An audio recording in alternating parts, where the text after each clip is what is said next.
This guy is 100% carnivore, and he can be as aggressive as a hungry caveman.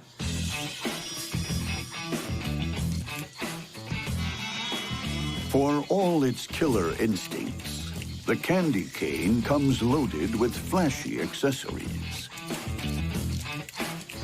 Long, super-sensitive antennae, and a colorful paint job. Most katydids are very well camouflaged, but this guy's coloring is very showy.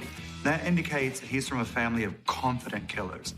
My advice to other bugs, approach with caution. Most bugs that negotiate the jungle's highways and byways give the candy cane a wide berth. But this candy cane needs to fuel up fast. The fact is, there's nothing polite in a bug's life. There's no, excuse me, oh, pardon me. Charles Darwin declared nature red in tooth and claw for a good reason. The candy cane isn't the only carnivorous katydid cruising this rainforest.